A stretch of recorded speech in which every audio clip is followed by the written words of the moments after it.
Bueno, os días. Empezamos, rematado, como sempre, o Consello Ordenado da Xunta de Galicia, paso a darlles conta dos asuntos máis importantes tratados e acordados.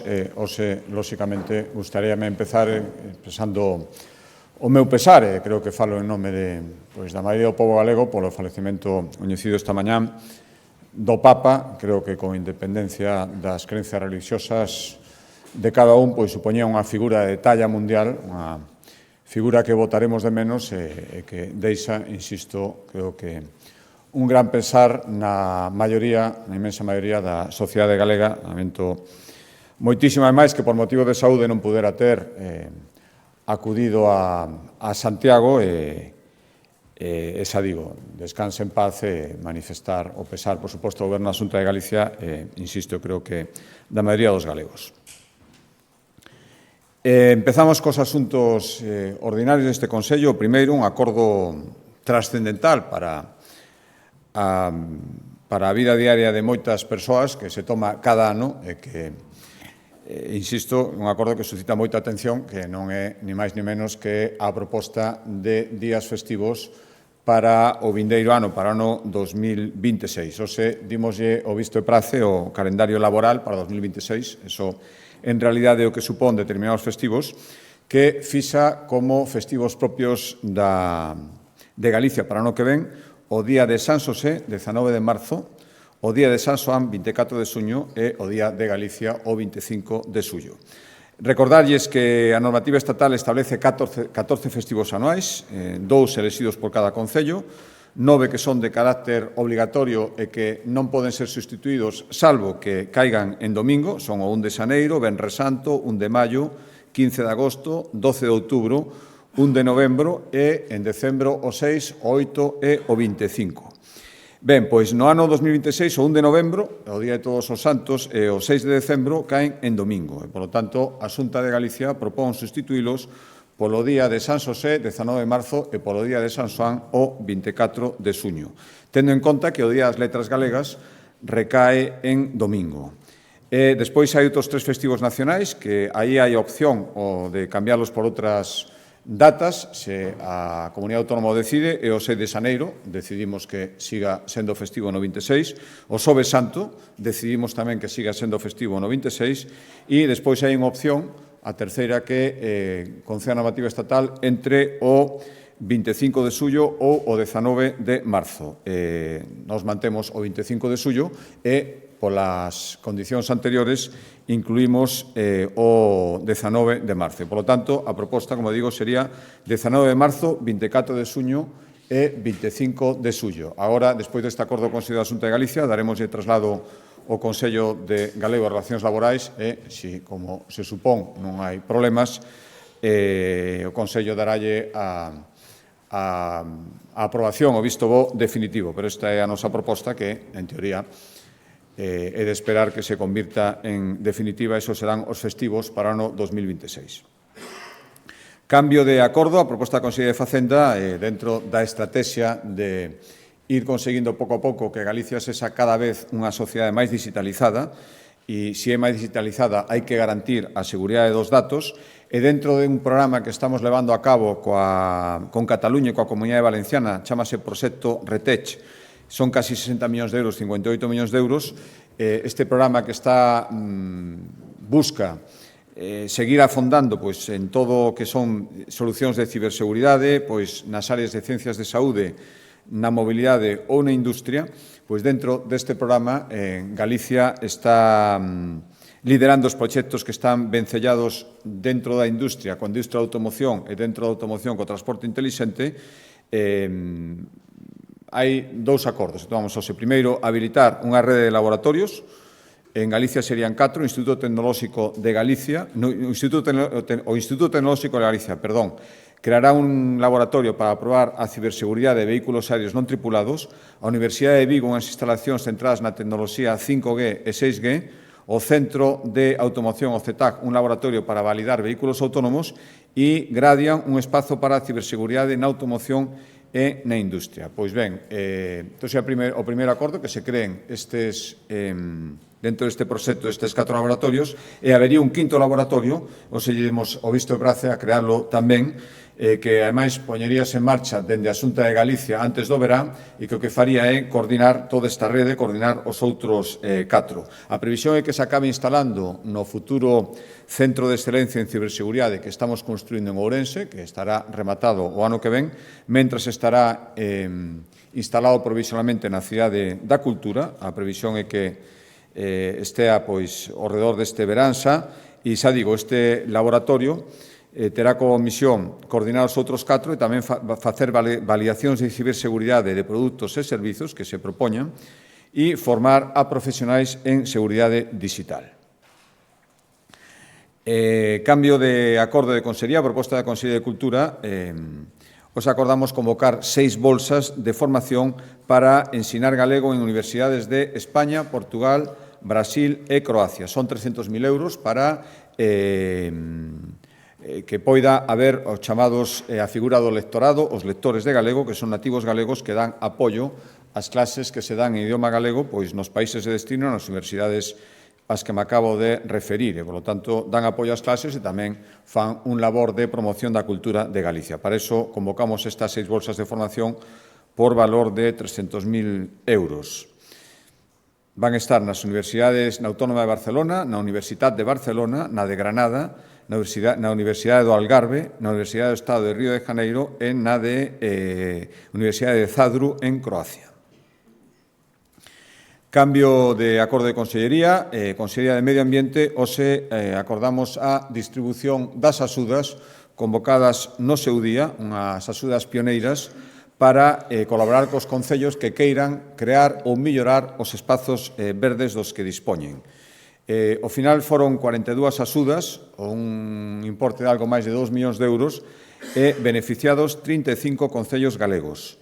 A maioría están en Coruña e Ourense, 11 cada unha das provincias, 11 concellos cada unha das provincias destas dúas provincias, Coruña e Ourense, despois 7 en Pontevedra e 6 en Lugo. Para que tipo de proxectos? Pois case a metade das axudas, 19, son para paliar o chamado efecto illa de calor, é dicir, plantar árboles, instalar fontes, todo o que permita mitigar as temperaturas en zonas concretas das cidades. Despois, 15 axudas para mellorar espazos verdes, sendas, parques públicos e 8 para impulsar a biodiversidade urbana a través de novas fórmulas, por exemplo, sardís verticais, cubertas verdes nos edificios, e serían as outras 8. Unha moi boa acollida, 126 solicitudes, e, polo tanto, o ano que ven intentaremos aumentar esta cantidade para poder chegar a máis concellos nunha iniciativa que creo que é moi positiva. Consellería do Mar, cambio de acordo, dentro da posición de referente mundial que ocupa Galicia na cría do mexilón, hai anos que a Xunta está a apostar pola investigación e innovación para resolver todos os problemas que ten a cría do mexilón, centradas basicamente en todo o que ten que ver coa semente, a mesilla, que saben que en épocas pasadas foi un tema ata controvertido.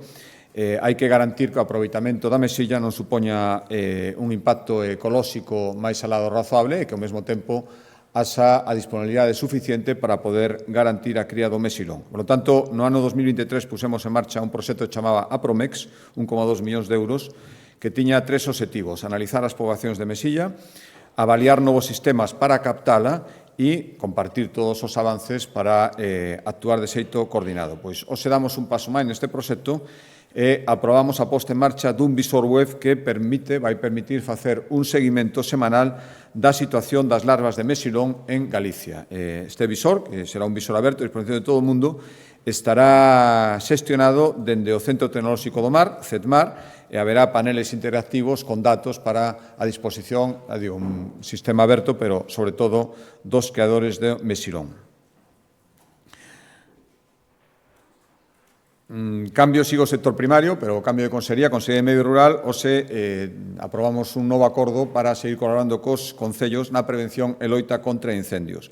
Dentro do convenio singular que temos coa Diputación de Ourense, que, sen dúbida, é a que máis está colaborando coa Xunta de Galicia e cos concellos desta provincia para dotar de medios os entidades locais na prevención e loita contra incendios, hoxe aprobamos que a cesión dende a Xunta de Galicia de 4 máquinas hidrostáticas polivalentes a 4 mancomunidades, as do Ribeiro, a Mancomunidade do Ribeiro, a de Verín, a do Carbaíño e a Mancomunidade de Terras de Celanova.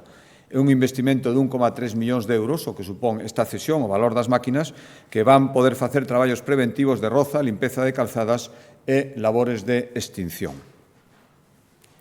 Outro acordo, a proposta da Consellería de Medio Rural, nos permite seguir avanzando na concreción dunha nova figura que está tendo moito éxito e pode ter moito futuro na ordenación do rural galego. Estou falando dos polígonos agroforestais.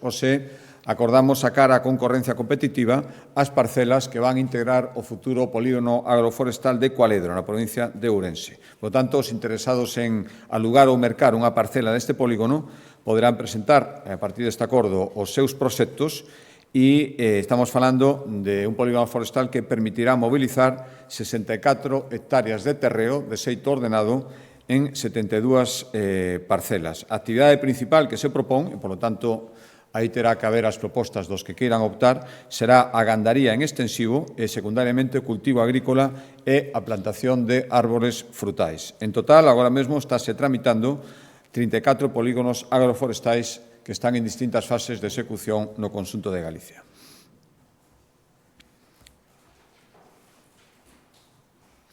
Un acordo relacionado co rural, ainda que a proposta da Consellería de Emprego, é o que nos levou a resolver a convocatoria do chamado APROL Rural, que é un instrumento da Xunta de Galicia para colaborar cos concellos tamén na contratación de persoal destinado á prevención e loita contra os lumes forestais. Dende que se convocaron esta figura do APROL Rural, estas axudas, a Xunta de Galicia destinou 43 millóns de euros, hubo máis de 3.000 persoas contratadas e hoxe acordamos destinar 14,2 millóns de euros para contratar 840 persoas que estaban en paro en preto de 300 entidades locais de Galicia entre concellos e mancomunidades. Estas persoas realizarán tarefas de limpieza de monte, rozas, vixiancia ou tratamento de silvicultura para prevenir lumes forestais e estarán contratados a xornada completa durante un prazo de 9 meses e recibirán, cando sexa necesario, a formación necesaria para facer este traballo.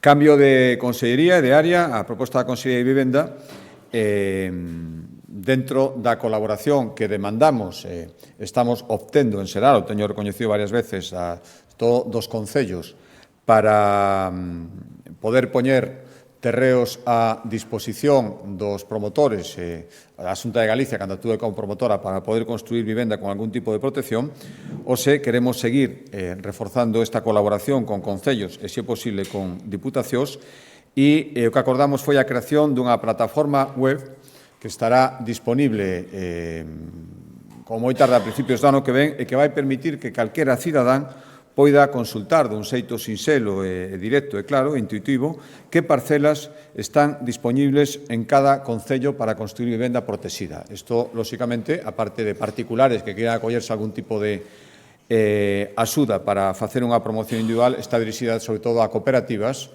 e a promotores que queiran executar vivenda con algún tipo de réximen de protección. E, por lo tanto, é un instrumento máis para facilitar, clarificar e axilizar a construción de vivendas. Xa digo, acordamos hoxe crear esta plataforma e estará disponible a principios do ano que ven.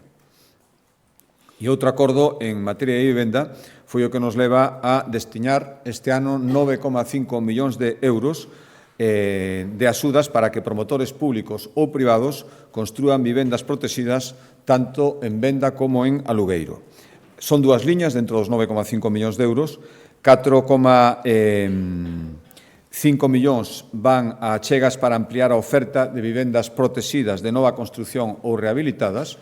Aí haberá unha axuda aos que queiran promovelas para despois destinalas a compravenda con réximen de protección, unha axuda ata 10.000 euros por vivenda. Despois haberá 4,9 para vivendas que se destinen ao alugueiro con algún tipo de réximen de protección, o alugueiro durante polo menos 20 anos. E aí poderán recibir ata 50.000 euros de axuda por inmoble.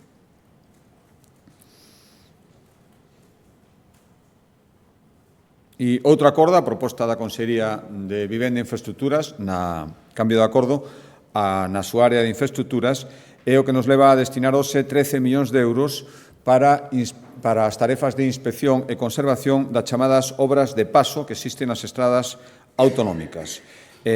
Obras de paso, estou falando de pontes, viadutos, pasarelas, pasos inferiores, pasos peonís, que, lóxicamente, deben ser conservadas e tamén deben ser inspeccionadas, sobre todo cando estamos falando de viadutos e de pontes polos que hai tráfico, para asegurar que en todo momento non exista ninguna anomalía e, se hai, reparala para garantir a seguridade viaria. 4,8 millóns de euros irán para realizar inspeccións con drons, controis subacuáticos, sondaxes, e os outros 8,3 millóns de euros para garantir a conservación destas infraestructuras, pois sustituindo barreras cando sexa necesario, limpeza de paramentos ou selar as fisuras ou as gretas que poidera haber. Cambio de acordo, a proposta da Consellería de Política Social e de Área, acordamos hoxe renovar o convenio que a Xunta de Galicia ten cos concellos da Coruña e de Ferrol para mantemento das casas de acollida que existen en ambas cidades, titularidade de dos concellos. Son 150.000 euros para cada unha das casas de acollida, 300.000 en total, e son dúas casas de acollida que atenden cada unha a máis dun 100 de víctimas e os seus fillos e fillas cada ano. Por tanto, seguimos con esta colaboración cos concellos e institucións que manteñen casas de acollida para víctimas de violencia machista. Cambio de acordo de área, a proposta da Consellería de Educación, hoxe acordamos, dentro da aposta que temos do Plan Galego de Investigación e Innovación, de 1.300 millóns de euros ata o ano 2027, que foi presentado aquí hai unhos cantos consellos, hai varias liñas, recordarán que dixemos que a partir de ahora o que habería era un deslose, convocatorias, ata agotar esa cantidade total. Unha das liñas son 52 millóns de euros para garantir a transferencia do coñecemento dos centros de investigación ata as empresas e a sociedade en xeral que lle poda dar unha vertiente económica. Pois dentro desa liña de 52 millóns, hoxe o que acordamos foi convocar axudas, apoios dirixidos directamente e especificamente aos centros tecnolóxicos de Galicia para que poidan facer a transferencia de coñecemento que estimen oportuno coas descubrimentos, coas resultados das súas investigacións. Van ser 6,2 millóns de euros e se dirixirán aos 9 centros tecnolóxicos que existen en Galicia. Poderán adicalos a contratación de investigadores, a formación do seu persoal, a adquisición de material, todo el orientado despois a facer esa transferencia de coñecemento do resultado das súas investigacións.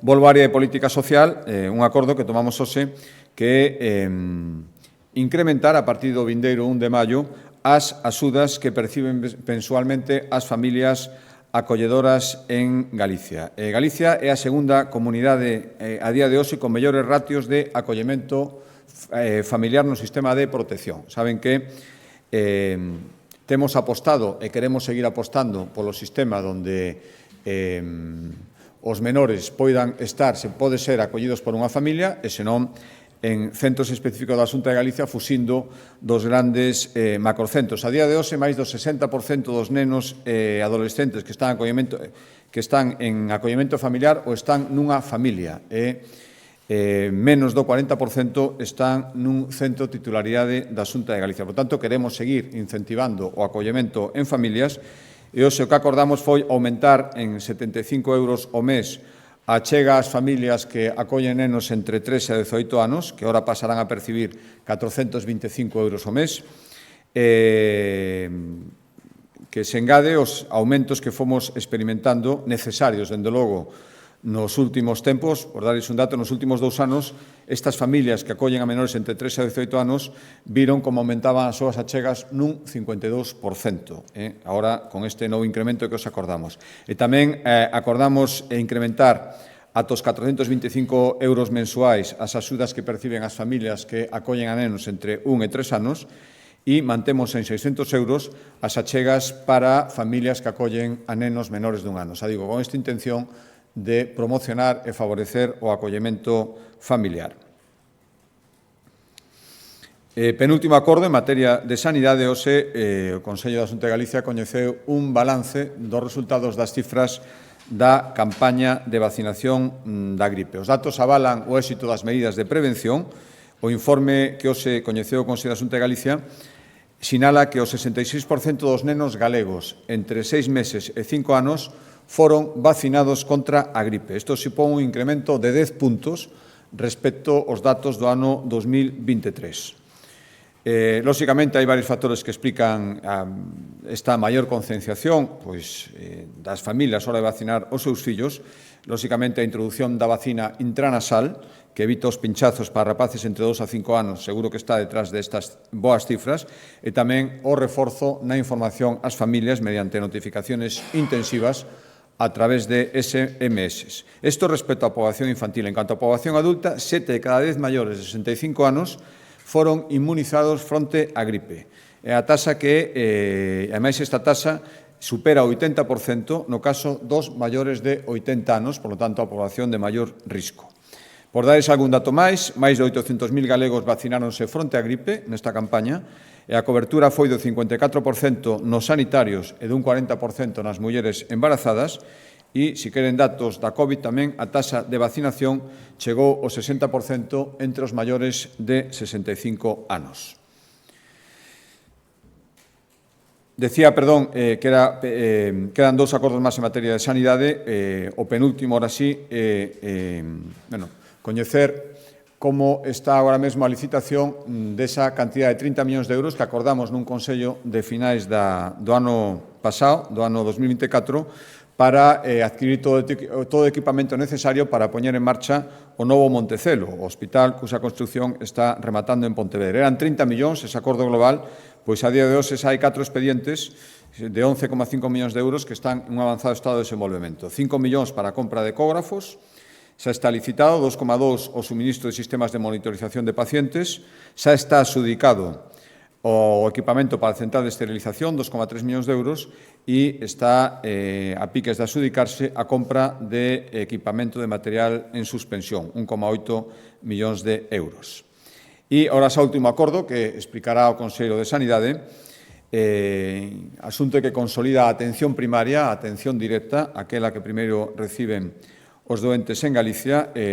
Hoxe aprobamos o primeiro plan de cirurxía menor en atención primaria do Servicio Galego de Saúde. Para que? Pois para que se poidan facer operacións sinxelas nos centros de saúde e empezar, ademais, canto antes. Cal é o obxectivo? Pois evitar desplazamentos e hospitalizacións, operacións sinxelas que se poden facer nos propios centros de saúde, cirurxías de curta duración e con anestesia local. Os primeiros centros van ser o da Virxe da Peregrina en Pontevedra e o Centro Integral de Saúde en Lugo.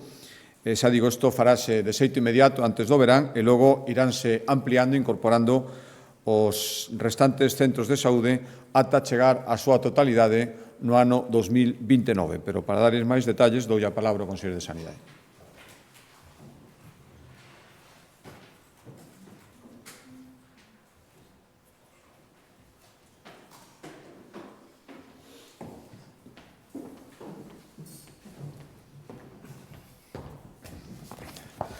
Bueno, bo día. Como ben de referir o presidente, o Consello da Xunta aprobou hoxe o Plan Galego de Cirurxía Menor en Atención Primaria anos 2025-2029, unha iniciativa destinada a reforzar a capacidade de resolver os problemas de saúde deste primeiro nivel asistencial da sanidade pública galega. Trátase dunha planificación completa que recolle os procedementos, o equipamento e a formación dos profesionais necesarios para realizar determinadas operaciones cirúrxicas sinxelas directamente neses centros de saúde, evitando así a derivación dos pacientes aos centros hospitalarios. Con eses procedementos, con ese equipamento e con esa formación específica dos profesionais, poderemos atender con plenas garantías patoloxías como forúnculos, verrugas, quistes epidérmicos ou feridas abertas que non presentan complicaciones. Estamos a falar en todos os casos de procedimento cirúrxicos sinxelos e de corta duración para pacientes maiores de 16 anos, baixo anestesia local e que poden realizarse nos centros de saúde sin complicaciones esperables, polo tanto, con a máxima seguridade. Este plan enmárcase na aposta da Consellería de Sanidade pola atención primaria como eixe vertebrador do sistema sanitario, Unha aposta que nos leva a reforzar o carácter finalista e resolutivo de atención primaria. Procuramos, ademais, incrementar a motivación dos profesionais, reforzando a súa relación cos pacientes, aumentando a súa capacidade de actuación e diversificando a súa práctica diaria. Nese contexto, poñemos en marcha o Plan de Cirurxía Menor en Atención Primaria con fin de normalizar, homoxeneizar e fomentar as prácticas de cirurxía menor en estes centros de saúde. O plan surde con 3 obxectivos moi concretos. En primeiro lugar, facilitar o acceso dos pacientes a intervenciones cirúrxicas menores. A realizar esas operacións nos centros de saúde podemos responder con máis axilidade ao tempo que reducimos as listas de espera de atención hospitalaria e garantimos a equidade asistencial en toda a comunidade. Entendemos que se trata dunha iniciativa especialmente beneficiosa para a poboación do rural, na medida en que evitamos desplazamentos innecesarios aos centros hospitalarios. En segundo lugar, queremos unificar os procedementos a través dun protocolo normalizado de traballo que garanta que as cirurxías menores e a atención primaria seguen as mesmas prácticas nas 7 áreas sanitarias de Galicia. A este respecto, é importante sinalar que ese protocolo aposta por establecer pautas moi claras e consensuadas entre os profesionais para blindar a seguridade e a eficacia dos procedimentos de forma homoxénea. En terceiro lugar, ese plan de cirurxía menor en atención primaria responde ao obxectivo de aumentar a eficiencia na xestión dos recursos sanitarios, nesa liña que antes comentaba de procurar aproveitar ao máximo todo o potencial asistencial da atención primaria, tendo en conta, ademais, que se trata de patoloxías moi frecuentes que poden evitar moitas derivacións aos hospitais. Para a súa elaboración, a Consellería de Sanidade contou coa colaboración dun grupo de traballo multidisciplinar composto por profesionales de atención primaria, médicos e enfermeiras e de atención hospitalaria, patólogos, ciruxanos xerais, dermatólogos e hematólogos.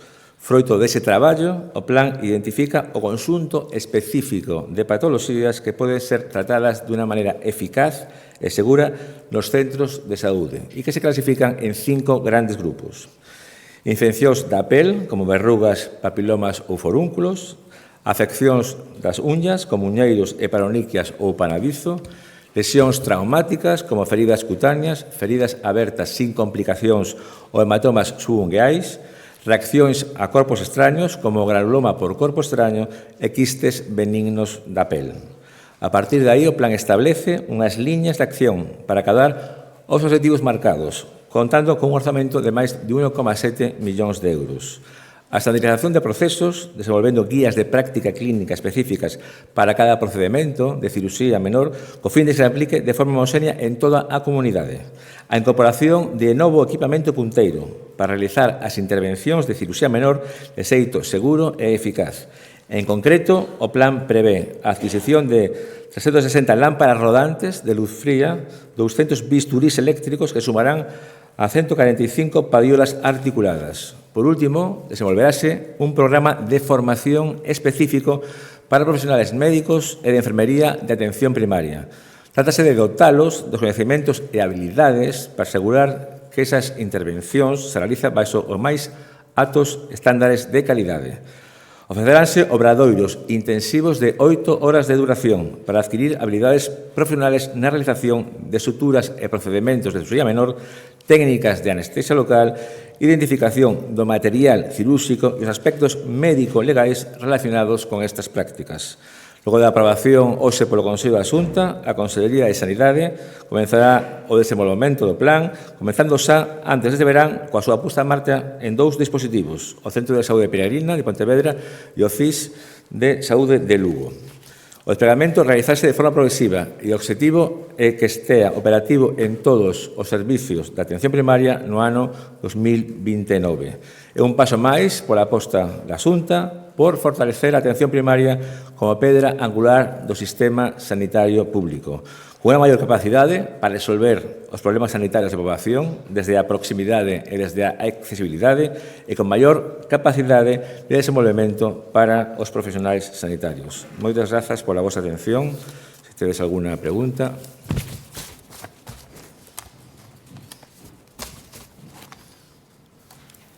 Sí, quería preguntar se vai ir acompañado de algún tipo de reforzo de persoal, tendo en conta que precisamente en primaria unha queixa habitual é a sobrecarga de traballo. Gracias. Vamos a ver, de entrada non está definido se vai aumentar o personal ou non. En primer lugar, isto se vai iniciar nos dos estudios pilotos, tanto en Lugo como en Pontevedra, e esos centros han sido seleccionados en función de que conten a día de hoxe con as características imprescindibles para levar a cabo este tipo de plan.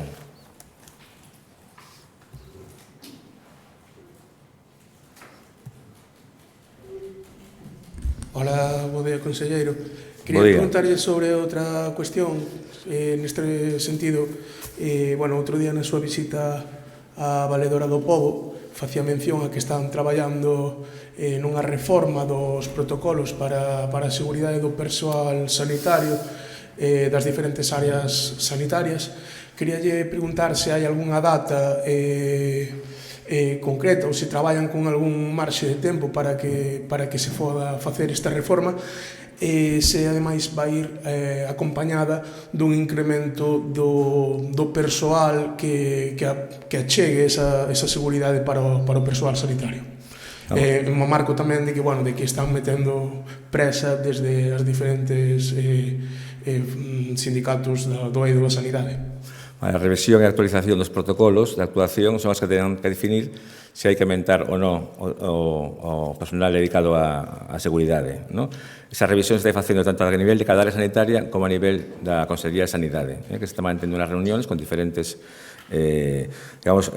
persoas implicadas, entidades ou implicadas, corpos e forzas de seguridade do Estado, colexios de médicos, de enfermeiras, técnicos de transporte urxente, profesionales sanitarios que traballan en urxencias hospitalarias. De acordo? Entón, a nosa intención é modificar tamén a Lei de Saúde, iso hai que llevarlo ao Parlamento, me imagino que unhas semanas xa está preparado para vir aí. Estará preparado unhas semáns para ir ao Parlamento, nunhas semanas. Sí, semanas. Vale.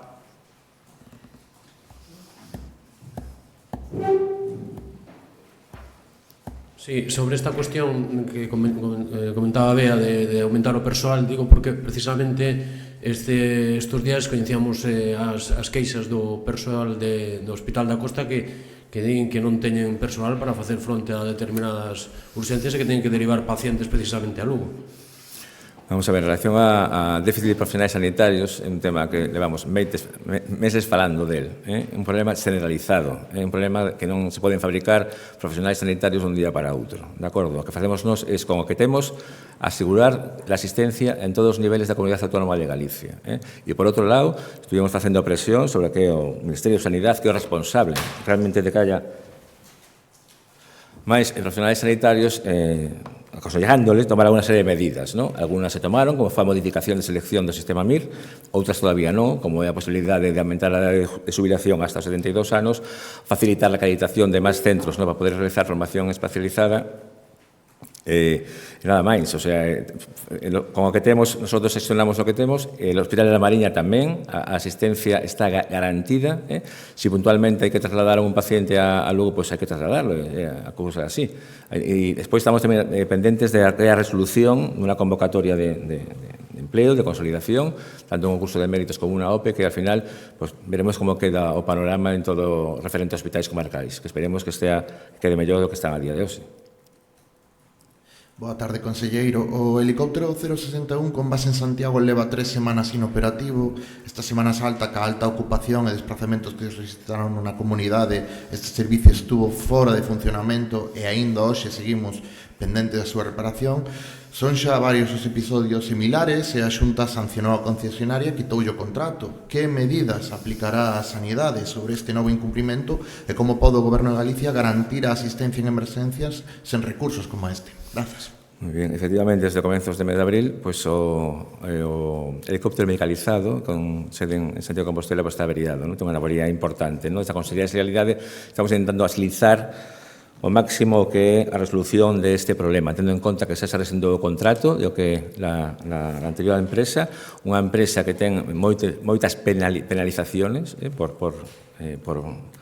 por falta de responder realmente ás necesidades que temos. Creo que son 80 expedientes que están abertos, creo que se resolveron xa 16, creo que a empresa ha sido condenada a indemnizar a la Consellería de Sanidade con, creo que son 145.000 euros. Estamos a traballar en unha nova legislación de un novo servicio e estamos facendo as cousas o máis rápido que podemos.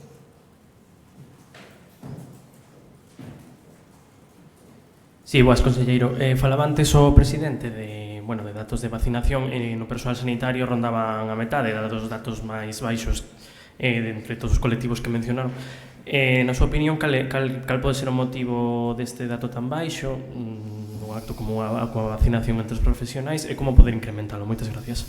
Vamos a ver, o motivo probablemente sea a saturación, ¿no?, de todo o que son os centros de vacunación dentro do personal sanitario, ¿no? A xente vai perdendo o que o medio respeto, ¿no?, a estas enfermedades e, bueno, hemos intentado facer unha campaña dentro dos profesionales sanitarios para aumentar esas cifras.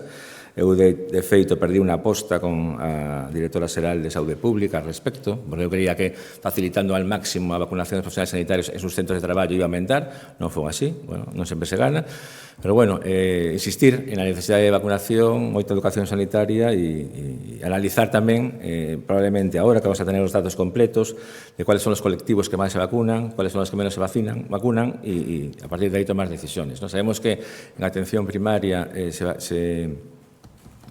se vacuna máis que en atención especializada e tamén sabemos que as mulleres se vacunan máis que os homes. Pero, bueno, habrá que ver área sanitaria por área sanitaria e ver que ha pasado. Por algunas áreas sanitarias a cobertura de vacunación dos profesionales sanitarios es moi elevada. Por exemplo, en La Coruña.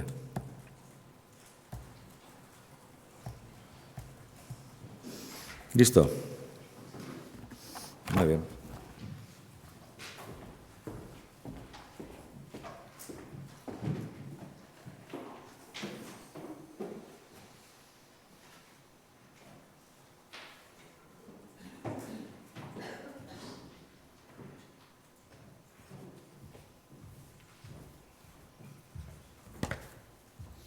Bos días, presidente. Bos días.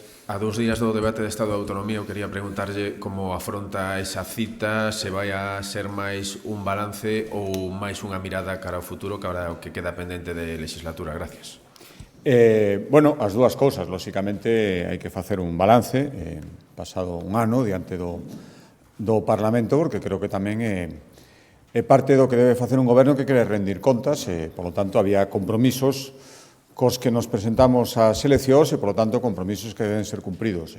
Explicarei todo aquilo que comprometimos a facer e temos que facer o seu estado de execución e, lóxicamente, tamén propostas que queremos levar a cabo durante o que resta de legislatura. Pero eu, por dar unha sensación xeral tamén que intentarei transmitir durante o debate de Estado de Autonomía, é a sensación da normalidade dun goberno que cumpre cos seus compromisos, aprobamos os orzamentos en tempo e forma, rendimos contas, un debate de Estado de Autonomía, cando levamos un ano de legislatura parece o lóxico, non eludimos, ademais, o control parlamentario e rendimos contas onde hai que rendilas. Por tanto, eu agardo que sexa un debate útil para os galegos e, ao final, dende logo, eu explicarei cal é as ideas e a intención do Goberno da Xunta de Galicia e, de verdade, que agardo que os grupos de oposición veñan con mentalidade constructiva.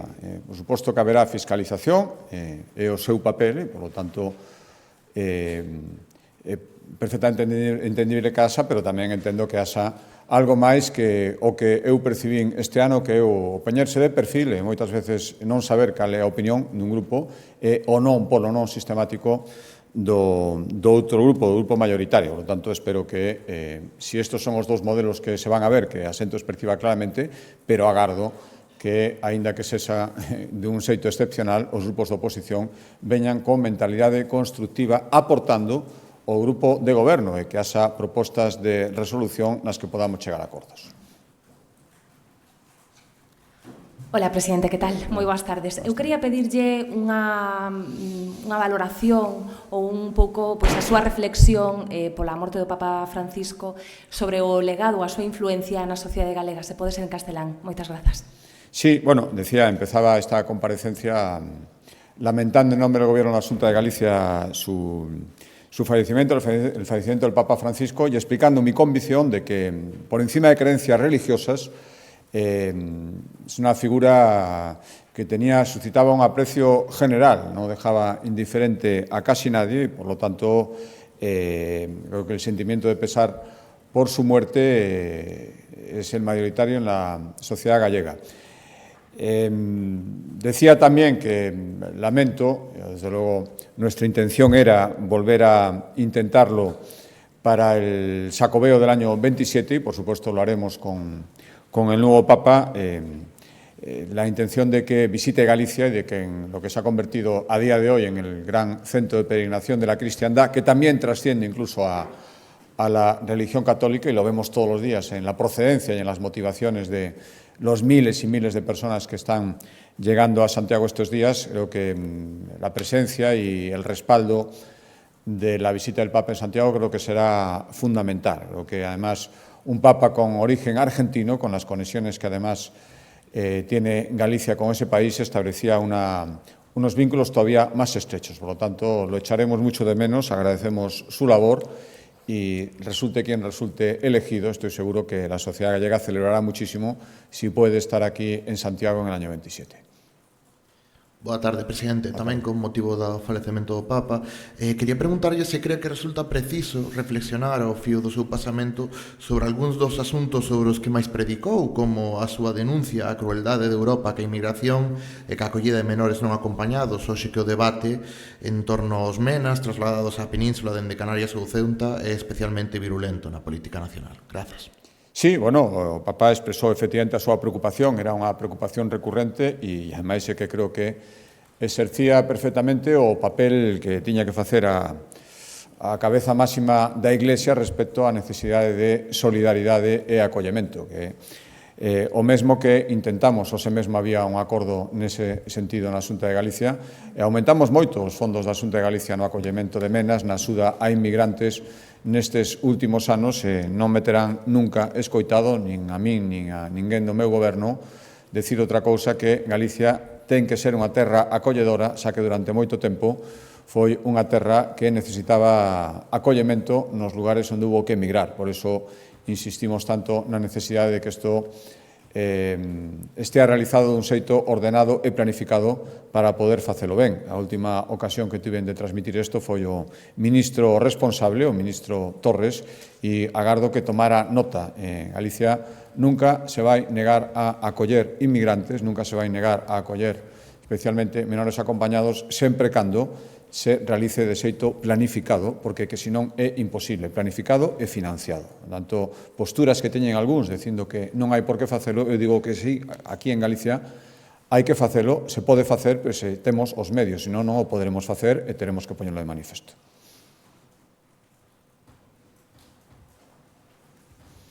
Bo día, presidente. Bo día.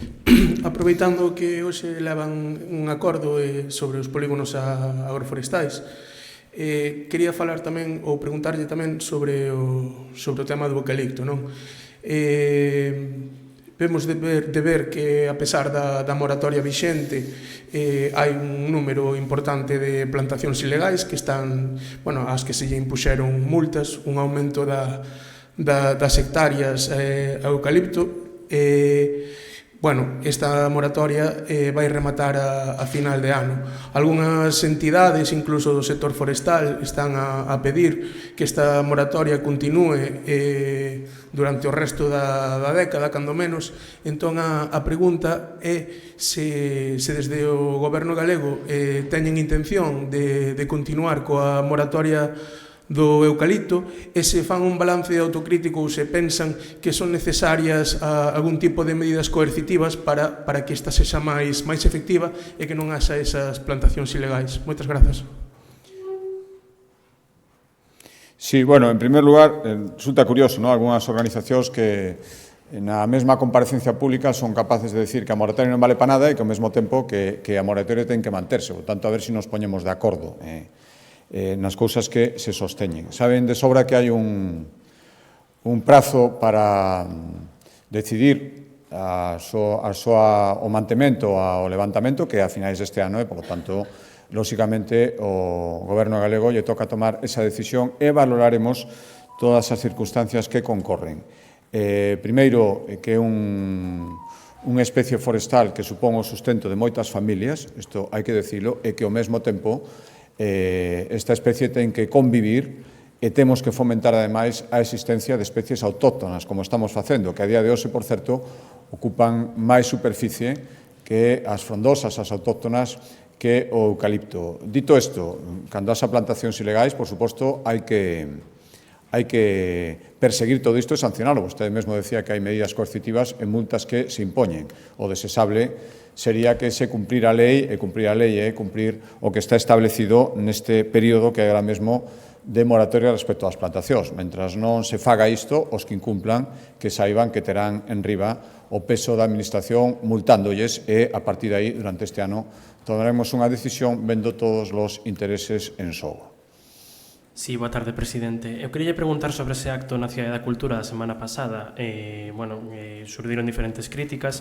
Non sei se pensa que se foi axeitado o formato ou se podería ter feito de outro xeito. Por outra banda, o Bloque xa avanzou que pediría polo Parlamento os custes deste acto. Non sei se pode aclarar, dar a cifra nesta rola de prensa. Moitas gracias. Sí, non teño a cifra, por suposto que se pide se facilitará. En todo caso, é curioso, non sei exactamente o que lle molestou a oposición, que podía estar e non estivo, a falta de respeto que de algúns manifestantes, de algunhas manifestacións, respecto a ese acto, onde había sociedade civil que estaba ali voluntariamente, foi invitada e aceptou, e non sei se o que lles molesta é que haxe un goberno que cumpre e que quere dar contas tamén á sociedade civil de como está ese cumprimento, ou que realmente, pois, que os grados de execución de moitos acordos que son moi notables e moi altos que se poñan de manifesto entenden que vai en algún tipo de detrimento ás súas políticas, non entendo moi ben que o que lle molestou a oposición, que non estuvo ali porque non quiso, por lo tanto, está moi ben non ir e despois protestar, pero, bueno, soubo ausencias tamén na sinatura do acordo histórico coa lei do litoral, non entendo moi ben esta oposición que se dá de baixa dos actos e despois os critica. Mire, ese é un problema que ten a oposición. Eu alegro moitísimo de rendir contas á sociedade civil, como fixemos a semana pasada, e de poder rendir contas esta semana no debate do Estado de Autonomía. E iso creo que ten que facer un goberno responsable, que ademais creo que ten un balance que pode ser exposto con rigor e hasta con orgullo. Boa tarde. Tamén sobre este mesmo acto, quero lle preguntar como defende, cales son os argumentos para facer esta rendición de contas, como vostede di, a través de testemunhas nas que había cidadáns que estaban agradecendo cuestións que realmente son dereitos xa adquiridos. Por outra banda, quero lle preguntar se é algo que se vai repetir, se hai unha previsión de que sexa un acto anual e tamén se non tería máis sentido que o acto organizase o partido e non a Xunta. Gracias. Mire, vou insistir, era un acto para facer un balance do que fixo o goberno, por lo tanto, isto organizado dende o goberno. Despois, as persoas que estaban ali estaban voluntariamente, tanto as que foron invitadas como as que foron invitadas e non foron, e, por suposto, as persoas que falaron. Por tanto, pareceme, en fin, non... o digo, por algunhas manifestacións que estuve escutando estes días, casi unha falta de respeto hacia esas persoas que as cousas que se daban a entender. Eu pido un respeto para as persoas que voluntariamente queren poñer de manifesto a súa impresión respecto de medidas das que consideraron que lles mellorou a vida, que para eso está un goberno. E respecto a si se vai repetir, pois mira, non sei, creo que un ano de goberno merecía un balance, unha dación de contas, que iso foi o acto, e non me plantexo se isto se vai facer ou non. Logo, vendo o que lle molesta a oposición e o moito que falan del, se eu pensara dun punto de vista partidario, casi me animaba a facelo máis veces, pero como estou pensando como presidente da Xunta de Galicia, non teño unha previsión ao respecto.